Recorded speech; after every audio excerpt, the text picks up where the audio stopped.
अखिल भारतीय मराठी चित्रपट महामंडळाच्या कार्यकारिणीसाठी आज मतदान प्रक्रिया पार पडली। राज्यभरातील 3400 मतदार मतदानासाठी पात्र ठरवले होते। त्यापैकी 1698 मतदारांनी मतदान केलं।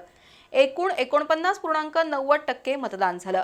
महामंडळाचे विद्यमान अध्यक्ष मेघराज राजे भोसले यांचं समर्थ पॅनल आणि आनंद काळे यांचं चित्रकर्मी पॅनल तसंच काही अपक्ष उमेदवार या निवडणुकीच्या रिंगणात होते।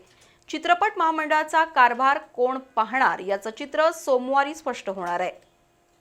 अखिल भारतीय मराठी चित्रपट महामंडळाची निवडणूक विविध कारणांमुळे सुमारे 10 वर्ष रखडली होती। अखेर सहकार निबंधक रागिणी खडके यांच्या देखरेखीखाली महामंडळाची निवडणूक प्रक्रिया पार पडली।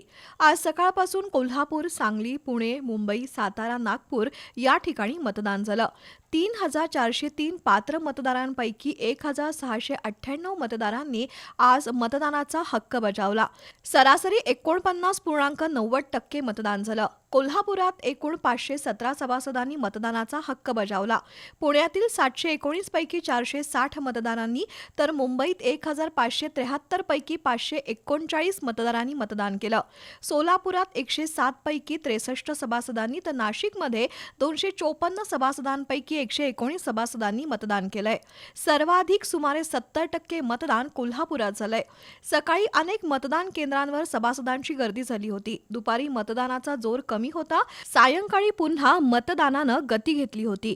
अखिल भारतीय मराठी चित्रपट महामंडळाचा कारभार कोण चालवणार हे सोमवारी होणाऱ्या मतमोजणीनंतर स्पष्ट होणार आहे।